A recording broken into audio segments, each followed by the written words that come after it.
diciptakan oleh manusia, dan engkau pun tak tergantung pada siapapun.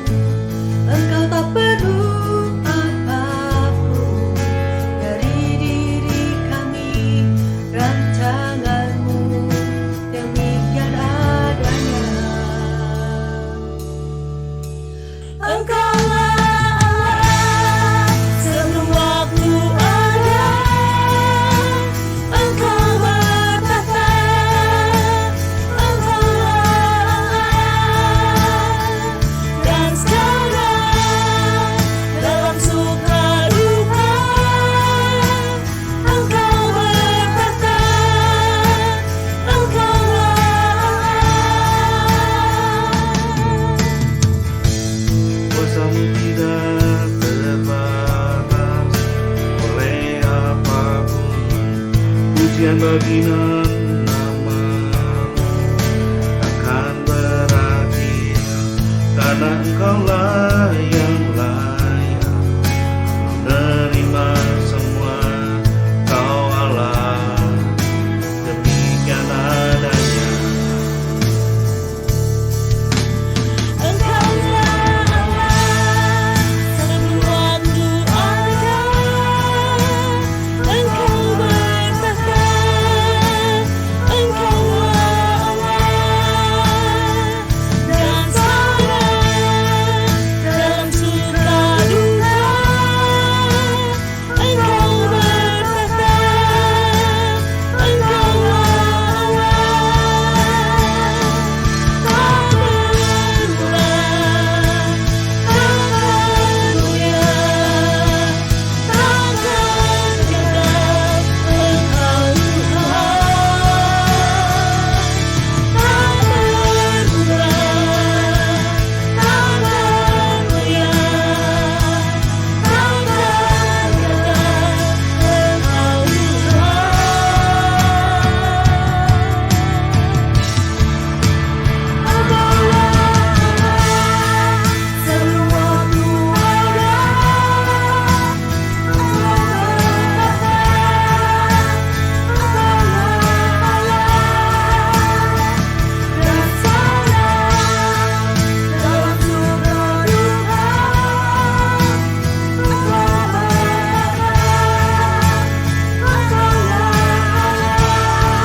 Selamat pagi Bapak Ibu Saudara semua. Kita bersyukur kita dapat kembali bersama-sama dalam kebaktian Jumat Agung, kebaktian yang istimewa. Inilah rangkaian Paskah yang sangat kita nantikan sebagai orang Kristen. Kita bersyukur kita dapat bersatu, walaupun kita harus melakukannya secara online, namun kita tahu bahwa roh kita telah dipersatukan oleh Tuhan kita Yesus Kristus. Dan saya menyambut Bapak Ibu Saudara semua dalam kebaktian istimewa ini. Kita akan beribadah kepada Tuhan, kita akan fokus akan karya keselamatan yang Tuhan telah berikan kepada kita, pengorbanannya bagi kita. Dan kita bersyukur pada pagi hari ini kita akan dipandu oleh 4 saudara kita yang akan memimpin dalam ibadah Jumat Agung ini. Mari kita mengawali ibadah Jumat Agung ini, kita akan mengawalinya dengan doa. Ya Tuhan Allah Bapa kami berterima kasih dan bersyukur. Engkau baik ya Tuhan. Kau memberikan kepada kami Paskah, hari pembebasan, hari kemenangan, di mana Engkau telah mati ganti kami, sehingga kami dapat memiliki hidup yang kekal di dalam Engkau. Kami ingin memusatkan perhatian kami hanya kepadamu. Kami ingin memuji kebesaran-Mu. Kaulah Tuhan Allah yang menciptakan seluruh alam semesta. Engkau ajaib. Engkau mengasihi kami. Engkau dahsyat. Dan kami ingin Tuhan menjadikan kebaktian Jumat Agung ini saat di mana kami melihat ke dalam diri kami. Tunjukkanlah Tuhan hal-hal dalam kehidupan kami yang hendak Engkau arahkan, perbaiki, sehingga kami dapat terus diubahkan di dalam Engkau. Semua yang kami lakukan dengan sepenuh hati kami lakukannya untuk memuliakan nama-Mu. Di dalam nama Yesus Kristus, kami menaikkan doa kami dan menyerahkan jalannya ibadah kami ini. Amin.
Sungguh pujian yang indah yang dapat kita nyanyikan bersama-sama. Kita berdoa supaya Tuhan dapat mengintrospeksi diri kita dan Tuhan dapat melihat hati kita, di mana kita dapat memurnikan hati kita dan kita memohon Tuhan dapat memurnikan hati kita. Kita akan merenungkan firman Tuhan untuk pagi hari ini. Mari kita datang kepada Tuhan dalam doa. Tuhan, kami membuka telinga kami dan hati kami. Kami ingin mendengar suara-Mu, memperoleh pimpinan-Mu, memperoleh penguatan dan peneguhan daripadamu. Tolonglah kami ya Tuhan.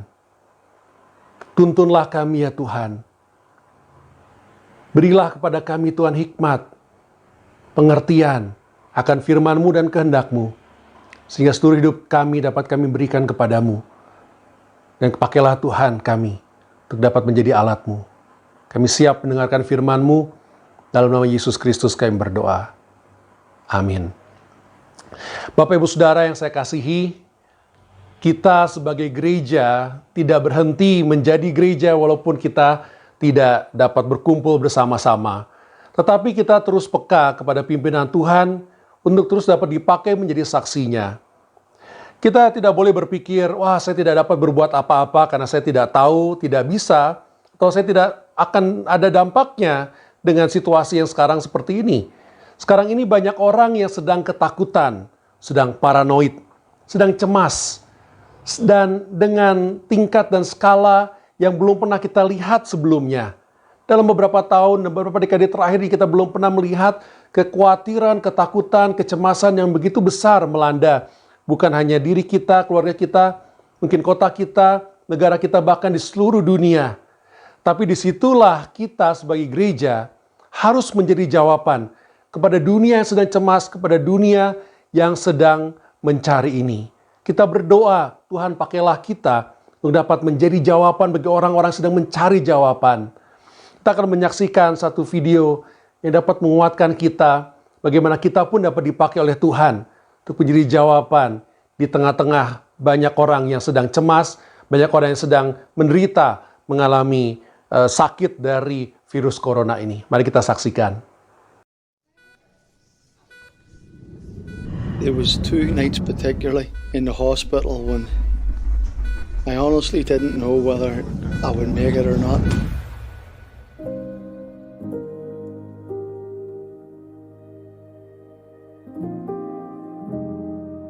I was under incredible pressure. Got drips up and all that they needed to do.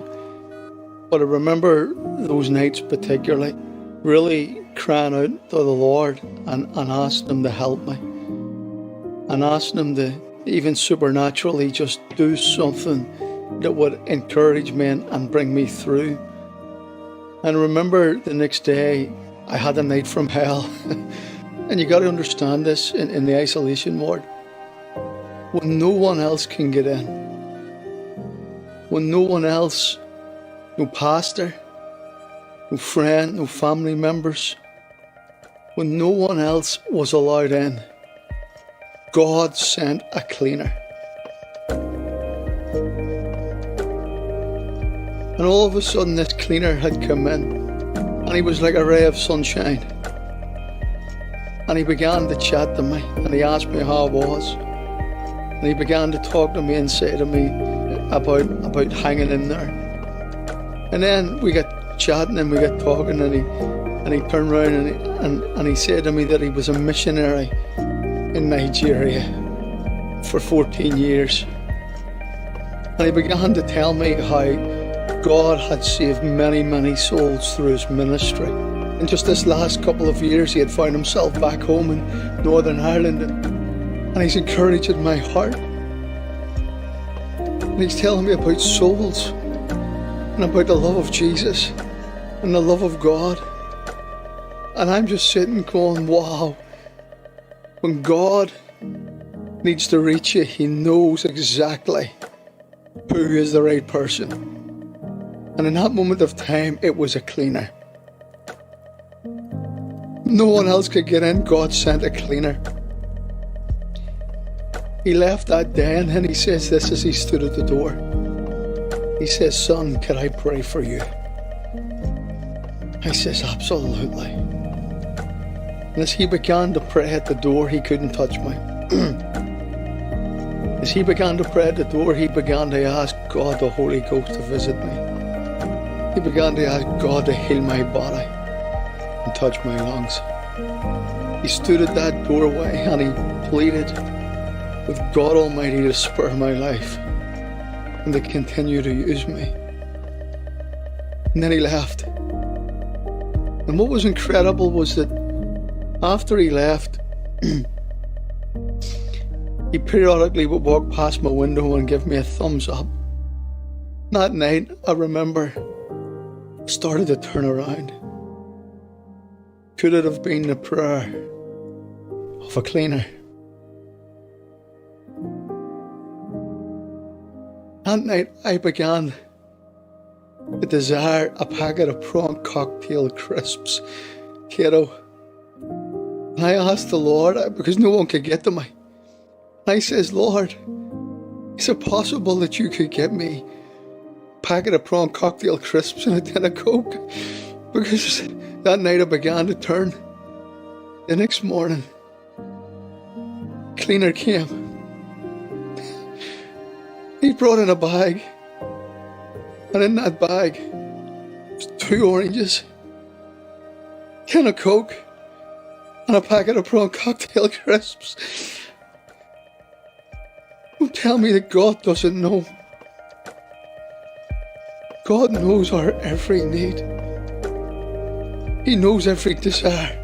And he just passed the bag through the door. He couldn't come in. And he just says it's a gift from the Lord. I sat up. I had them crisps. God is a God, folks, who is personal. He knows the deepest desires of our hearts. He knows what we have need of. I want to encourage you out there today. God knows what you have need of. He knows your heart's desire. He is an incredible Savior. Never underestimate what God can do with you. Like you to that cleaner, you know who you are. If you ever see this, thank you for hearing the voice of God and reaching someone like me. For you that are saved, keep your eyes upon Him. Turn your eyes upon Jesus. And for you that doesn't know Jesus Christ, I would encourage you, lift up your eyes and look to heaven. And with a cry from your heart, say, God, be merciful to me, a sinner. And go home justified, just as if you had never sinned. May God bless you. And may you know the love of Jesus and the power of the Holy Ghost. What a Savior. Amen.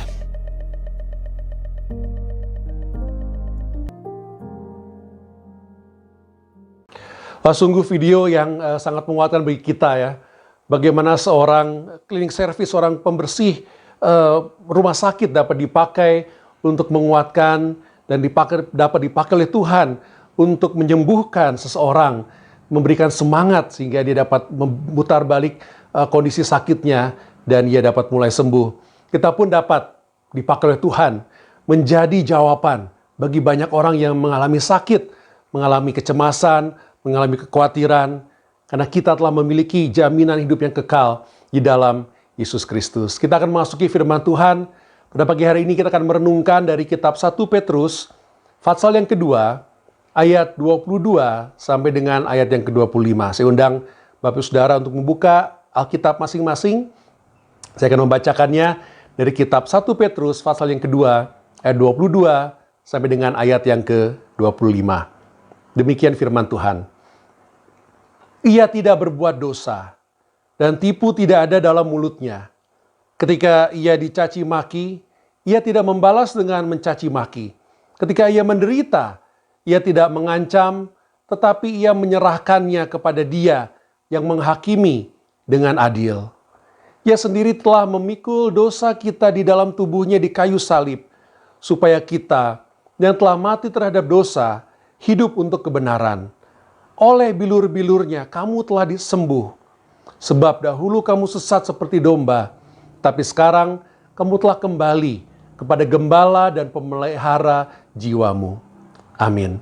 Sungguh nats dan ayat-ayat yang luar biasa yang dapat kita pelajari tentang bagaimana Tuhan kita telah mengubah kita sehingga kita dapat hidup di dalam kebenaran.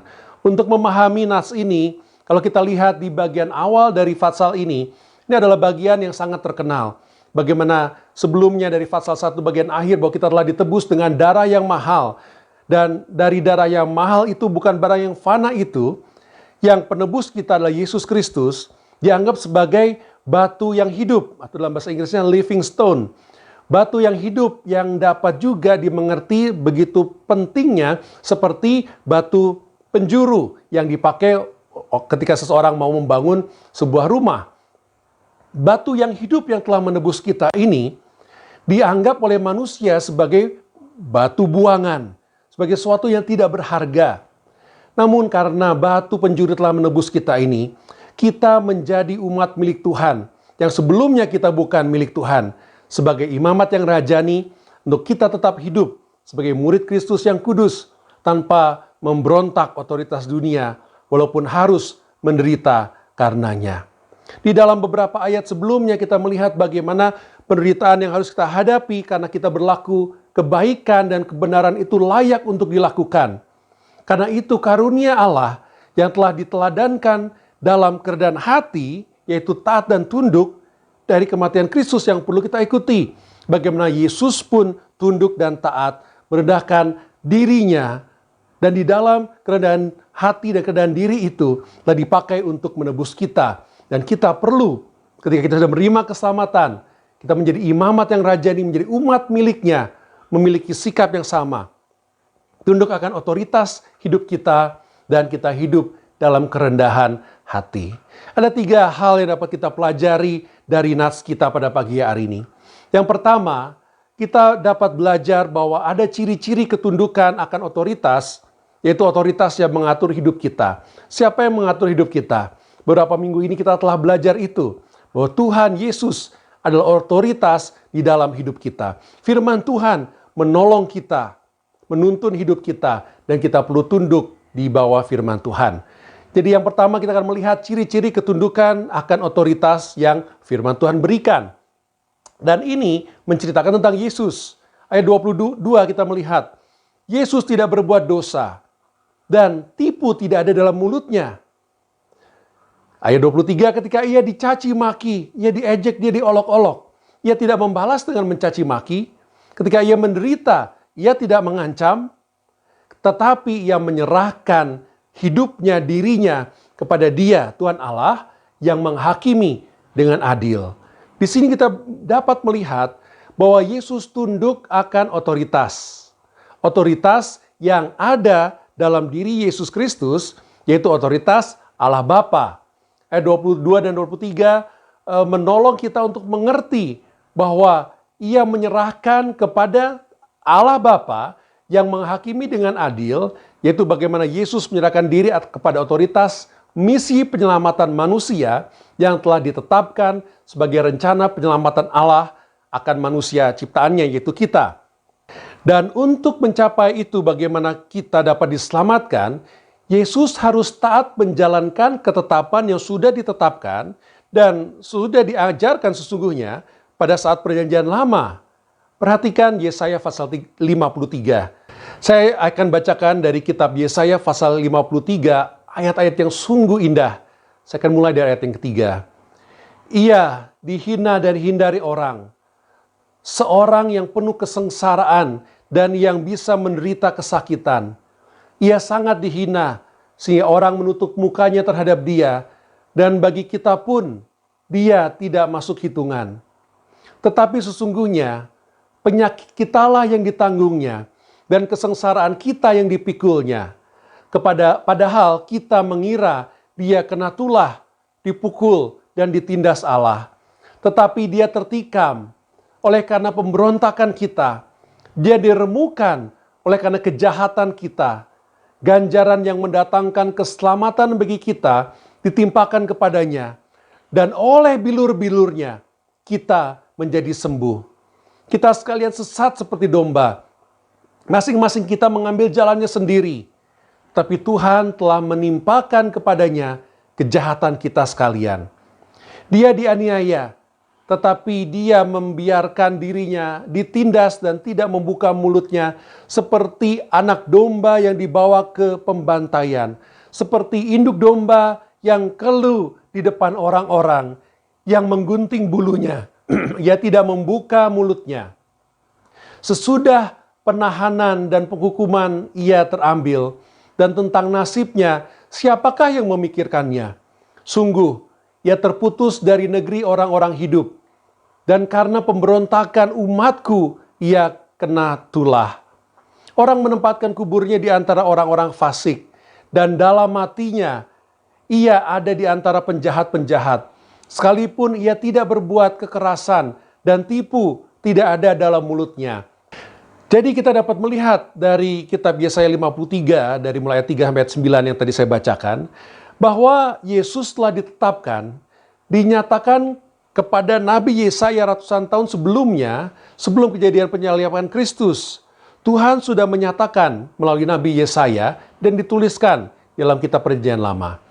Dan Yesus Kristus, Allah menjelma menjadi manusia, taat, setia untuk melakukan semua ini demi menjadi penebus dan juru selamat umat manusia, yaitu juru selamat Anda dan juru selamat saya. Di mana di dalam iman kita dapat diselamatkan dari hukuman dosa. Yang kedua, kita dapat melihat bahwa kita disembuhkan oleh Kristus sehingga kita mampu hidup dalam kebenaran. Ayat yang ke-24 berkata, Ia sendiri telah memikul dosa kita dalam tubuhnya di kayu salib, supaya kita yang telah mati terhadap dosa, hidup untuk kebenaran.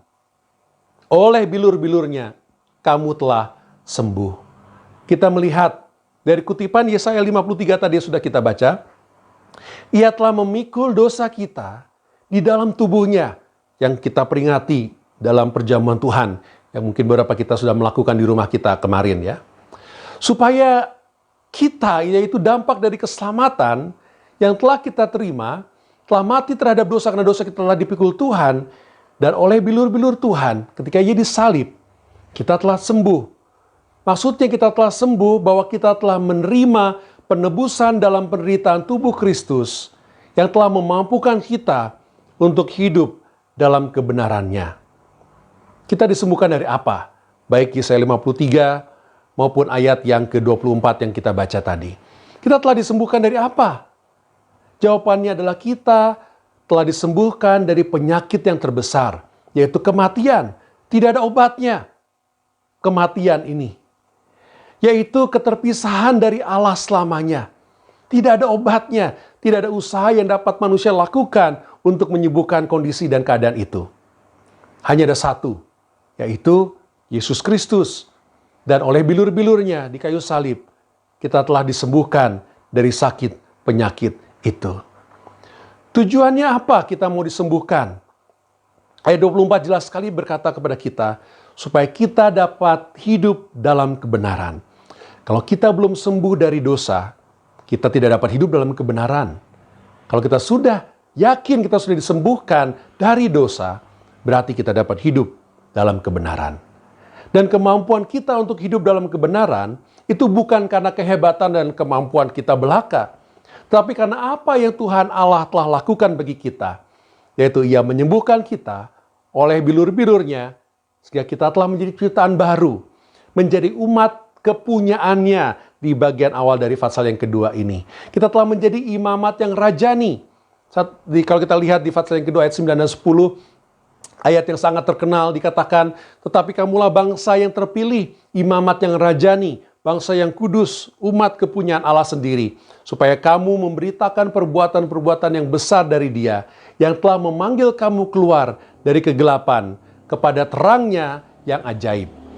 Kamu yang dahulu bukan umat Allah, tetapi sekarang telah menjadi umat-Nya, yang dahulu tidak dikasihani, tetapi yang sekarang telah beroleh belas kasihan. Yang kedua, kita dapat belajar bahwa kita telah disembuhkan oleh Yesus Kristus, sehingga kita diberikan kemampuan untuk hidup dalam kebenaran. Kebenaran yang ketiga yang dapat kita pelajari, bahwa kita hidup di bawah otoritas Tuhan Allah, karena itulah siapa diri kita. Sekali lagi, kita perlu hidup di bawah otoritas Tuhan Allah, karena itulah siapa diri kita, umat milik-Nya, dan otoritas hidup kita yang sejati adalah Yesus Kristus. Ayat yang ke-25 berkata, sebab dahulu kamu sesat seperti domba, tetapi sekarang kamu telah kembali kepada gembala dan pemelihara jiwamu. Gembala dan pemelihara jiwa kita adalah otoritas hidup kita. Dan karena bilu-birunya kita telah disembuhkan, kita beriman kepada Tuhan, kita kembali menjadi milik Tuhan. Itulah pesan Paskah. Itulah makna dari penebusan yang Tuhan lakukan bagi kita. Supaya kita dapat menemukan jalan kita kembali dari kesesatan hidup, dari kesesatan dosa, dari kegelapan kita dibawa di dalam terang Tuhan. Dan dapat hidup di bawah otoritas hidup jiwa kita, yaitu Yesus. Jadi kita dapat mengambil kesimpulan dari nats kita pada pagi hari ini, yaitu hiduplah melayani Kristus dalam kerendahan hatinya yang menebus kita dari maut, yang telah mengaruniakan kepada kita kemampuan untuk hidup dalam kekudusan di bawah otoritasnya. Sikap kita sebagai orang Kristen yang hidup di bawah otoritas berlaku juga dalam kehidupan kita setiap harinya. Baik kita tunduk kepada pemerintahan, kepada orang tua, kepada pimpinan, dan sebagainya. Karena memangnya terkadang sulit bagi kita untuk merendahkan diri. Itu tidak alami. Karena kita ingin mempertahankan keunggulan kita. Kita ingin menunjukkan kehebatan kita. Kita ingin pamer kemampuan kita. Semua kita seperti itu. Itu alami. Itu adalah sifat manusia. Tapi tentunya itulah sifat manusia di luar Kristus. Kita ingat kejatuhan manusia yang pertama kali. Itu karena kesombongan. Bagaimana Adam dan Hawa bertindak sesuai dengan otoritas diri yang telah dibujuk oleh iblis memang. Tetapi dia menganggap kebenaran dari iblis itu menjadi sesuatu yang benar. Bukan apa yang Tuhan telah tetapkan bagi dia. Adam dan Hawa tidak tunduk kepada otoritas Tuhan Allah yang telah memberikan peraturan ketetapan tidak memakan buah terlarang itu.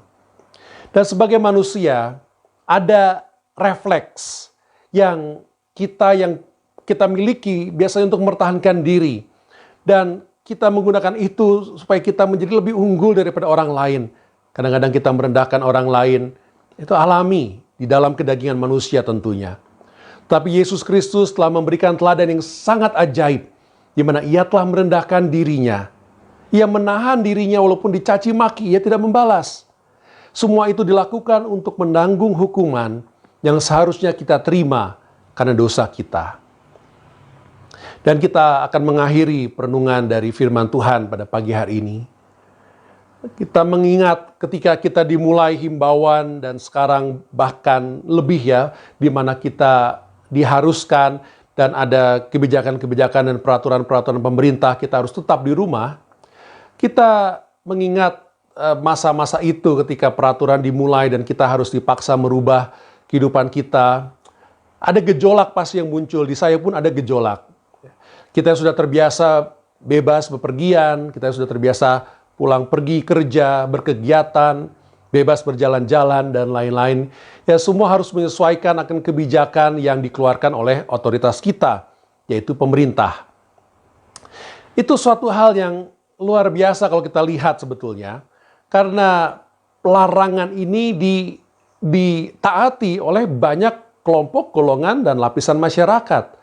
Semua tempat ibadah, ya setahu saya ya, semua tempat ibadah menjalankan ibadahnya di rumah, agama apapun juga. Itu luar biasa, karena itu tidak seperti biasanya, karena biasanya banyak agama-agama lain yang punya pertentangan pandangan.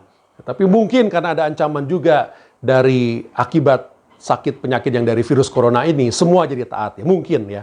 Tapi itu suatu hal yang biasa, di mana semua tunduk akan larangan dan perintah untuk tetap di rumah. Seringkali memang otoritas hidup kita membuat kebijakan yang tidak sepenuhnya kita setujui. Misalnya anak-anak ya. Ingat-ingat kapan terakhir orang tua kalian menerapkan otoritasnya kepada Anda? Ya, mungkin 30 menit yang lalu ya, ketika orang tua berkata, "Hayo, mari kita kumpul untuk kebaktian." Mungkin masih ngantuk, mungkin baru bangun, tapi kita tunduk dan kita taat kepada otoritas hidup kita, yaitu orang tua kita. Nah, tetapi dari peringatan akan penyaliban Kristus ini, ada yang perlu kita pelajari, yaitu bahwa untuk taat dan tunduk atas otoritas hidup kita, yaitu Yesus Kristus, Ia telah memberikan teladan dalam ketaatan akan otoritasnya. Ia telah melakukan semuanya ini agar kita diselamatkan. Kalau Yesus Kristus tidak taat, Ia tidak menjadi penebus kita. Justru Ia menjadi penebus kita karena Ia menjalankan semua ini dalam ketaatan.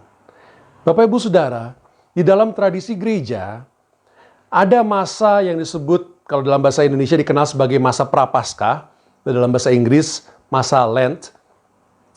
Ini masa kira-kira sebulan sebelum hari Paskah, di mana secara tradisi di tradisi gereja zaman dulu ya, umat Tuhan diajak untuk berpuasa dan menahan keinginannya.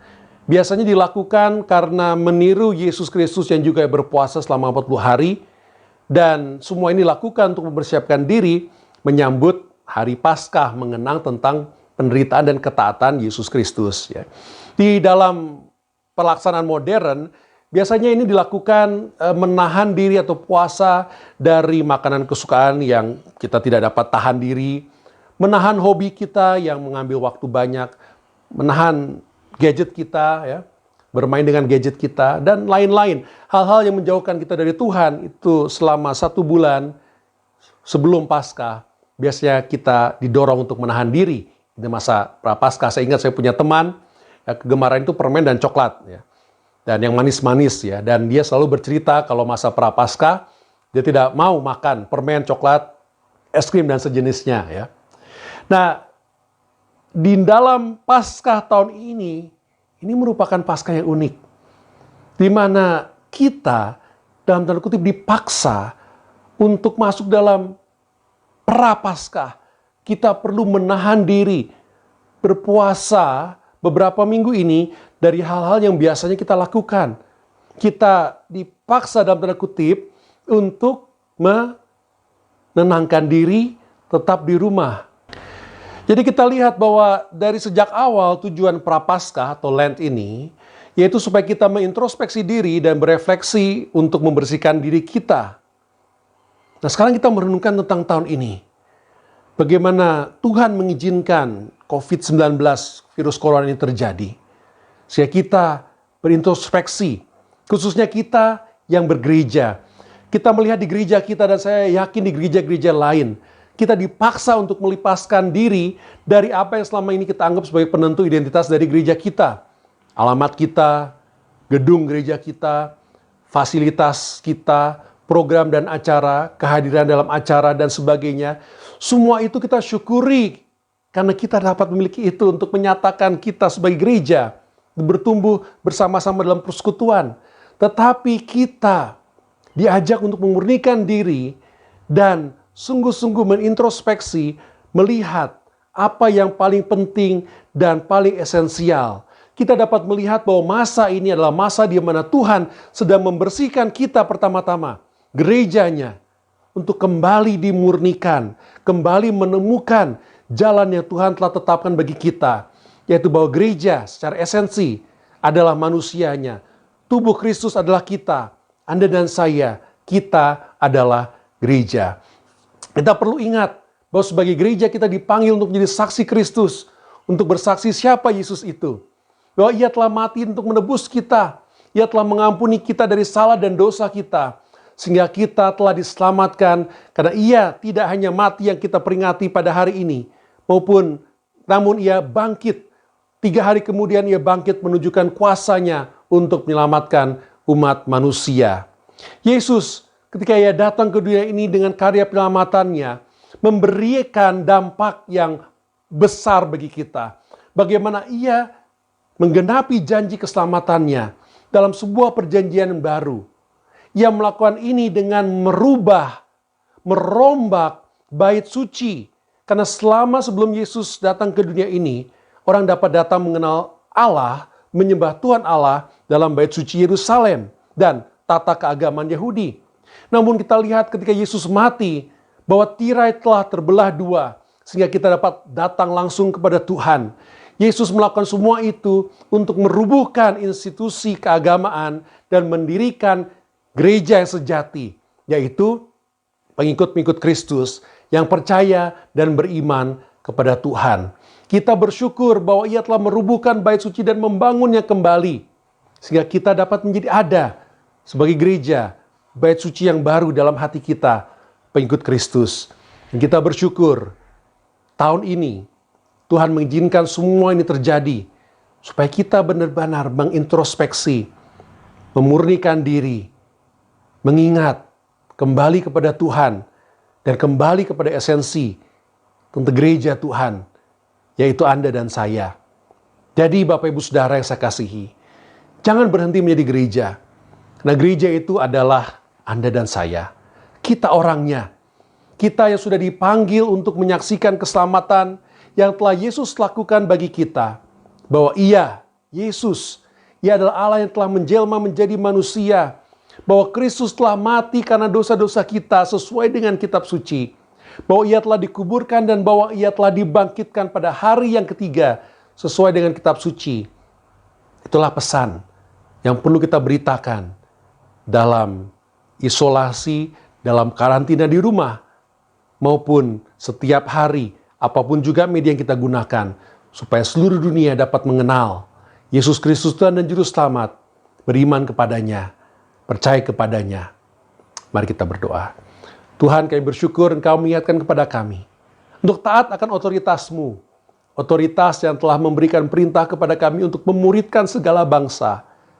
Walaupun kami harus melakukan dari rumah, walaupun kami harus melakukan secara online, apapun juga Tuhan, kami siap untuk Kau pakai untuk menjadi saksi-Mu, memberitakan berita baik, memberitakan keselamatan hanya pada-Mu ya Yesus. Terima kasih Tuhan atas peringatan-Mu.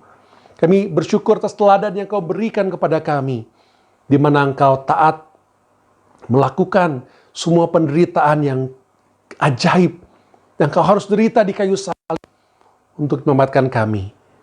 Dan kami ingin hidup dalam kebenaran-Mu itu dengan meladani kerendahan hati-Mu, ketaatan-Mu akan otoritas. Ya, kami pun akan taat akan otoritas tertinggi dari hidup kami, yaitu Engkau Yesus. Terima kasih Tuhan atas kebaikan-Mu dan peringatan-Mu. Yalah Paskah ini menjadi makna yang indah bagi kami. Kami dapat memurnikan diri di hadapan-Mu, menjadi gereja-Mu yang tunduk kepada-Mu Kristus yang adalah kepala gereja. Dan kami ingin hidup dalam kebenaran sesuai ajaran-Mu. Dalam nama Yesus Kristus Tuhan dan Juru Selamat, kami naikkan doa kami ini. Amin.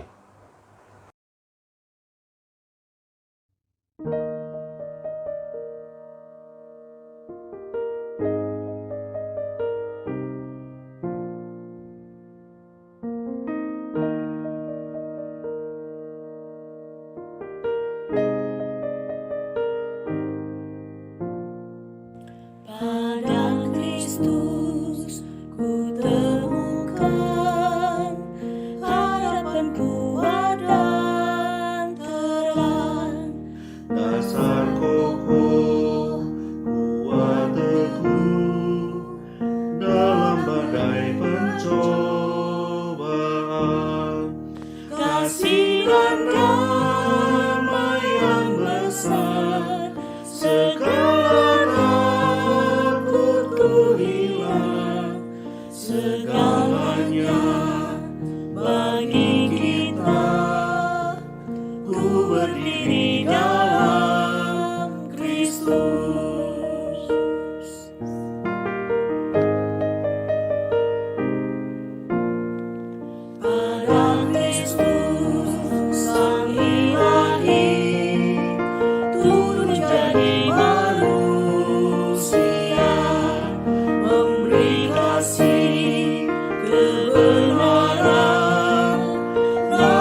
Ya, Bapak Ibu Saudara sekalian, terima kasih karena sudah bergabung bersama-sama di dalam kebaktian khusus, kebaktian Jemaat Agung ini.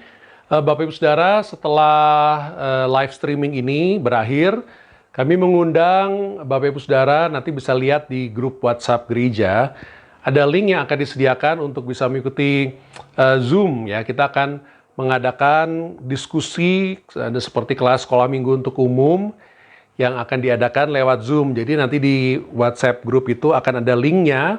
Kalau Bapak Ibu Saudara mau mendiskusikan apa yang telah kita pelajari bersama-sama dalam ibadah pada pagi hari ini, silakan ikuti Zoom itu. Jadi ini Zoom ini bisa diikuti oleh ratusan orang. Jadi silakan bisa mengikuti. Nanti kita akan ada diskusi untuk bisa terus mendalami, khususnya bagaimana kita bisa mengaplikasikan firman Tuhan dalam hidup kita. Ya, sampai berjumpa juga di dalam ibadah online berikutnya, yaitu pada hari Minggu kita akan ada ibadah khusus juga, ibadah Paskah.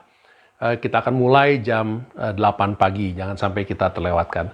Mari kita bersatu dalam doa, kita akan mengakhiri ibadah kita ini. Tuhan Allah Bapa kami sangat berterima kasih dan bersyukur karena kami dapat mengenang hari kemenangan kami dari dosa kami, di mana Engkau, Yesus, telah mati ganti kami. Yang bersyukur karena Engkau telah disalibkan, Kau rela menanggung semua derita, semua itu karena kasih-Mu yang begitu besar kepada kami. Kami berdoa Tuhan, tolonglah kami untuk terus hidup dalam kebenaran-Mu. Merendahkan hidup kami, merendahkan diri kami di hadapan-Mu ya Tuhan. Merendahkan diri kami satu dengan yang lain, sehingga kami dapat memancarkan kasih-Mu. Kami bisa mengikuti teladan-Mu ya Tuhan. Hidup di dalam jalan-Mu Tuhan. Kami berterima kasih dan bersyukur. Kami berdoa terus bagi kami yang sangat membutuhkan pertolongan-Mu. Kami datang dan merendahkan diri kami Tuhan. Tolonglah kami. Kami tidak tahu bagaimana harus mengatasi semua kondisi yang sedang kami hadapi berkenaan dengan virus corona ini. Kami tidak bisa melihatnya. Namun Tuhan, kami tahu bahwa Engkau menolong hidup kami. Engkau menuntun kami, Engkau melindungi kami, Engkau menjamin kehidupan kami, Engkau telah menjamin kekekalan bagi kami. Kami berdoa kiranya kami dapat hidup bagi-Mu sebagai saksi-Mu. Pakailah kami terus Tuhan. Kiranya yang kami lakukan telah memuliakan nama-Mu. Kami serahkan semua ibadah kami ini demi kemuliaan nama-Mu, karena bagi-Mu lah kemuliaan selama-lamanya. Dan jemaat dikasih Tuhan, Yesus memberikan kepada perintah, dan kita harus turut atas otoritas dari perintah itu. Yesus berkata, "Kepadaku telah diberikan segala kuasa di sorga dan di bumi. Karena itu pergilah, jadikanlah semua bangsa muridku, dan baptislah mereka dalam nama Bapa dan Anak dan Roh Kudus. Dan ajarlah mereka melakukan segala sesuatu yang telah kuperintahkan kepadamu. Dan ketahuilah, aku menyertai kamu senantiasa sampai kepada akhir zaman." Amin. Terima kasih sekali atas kehadirannya. Kami tunggu di ruang Zoom. Kita akan berdiskusi bersama-sama. Dan juga sampai hari Minggu kita dapat ibadah kembali untuk kebaktian Paskah kita. Tuhan Yesus berkati.